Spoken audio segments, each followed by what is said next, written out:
ভাই কি রে? আরে দাদা মনে হচ্ছে দুটো স্বর্ণের ঘট উঠছে। স্বর্ণের ঘর? হ্যাঁ রে, এবার ওর মাথা খারাপ হয়ে গেছে। দেখি বেশ,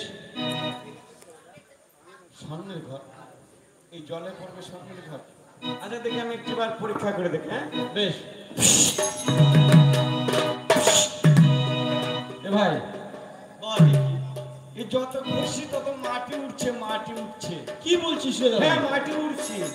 এ ভাই এই সম্মুখে দেখছিস কত বড় নদী? হ্যাঁ নদী। এই নদীতে কত প্রতিমা বিসর্জন করে হয়।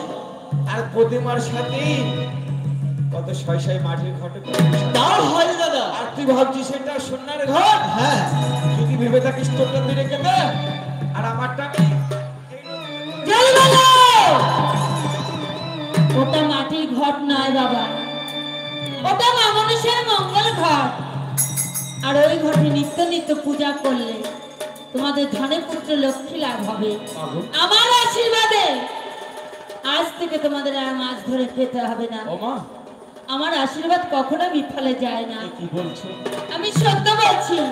তোমার ওই মাটির ঘর বাড়িতে গিয়ে দেখবে দোতলা বাড়ি হয়ে গেছে।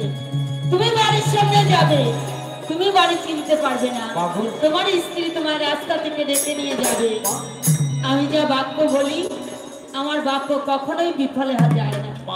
এই ঘর থেকে তোমরা কি করবে শোনো। কি করবো মা? এই নগর হতে ভিক্ষা করে এনে আমার নামে আমাকে প্রতিষ্ঠা করো, তোমাদের সুমঙ্গল হবে।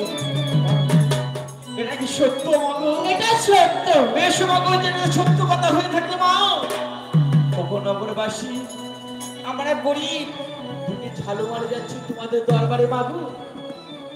তোমরা যেমন পারো তেমন আমাদের দিকে সাহায্য করো।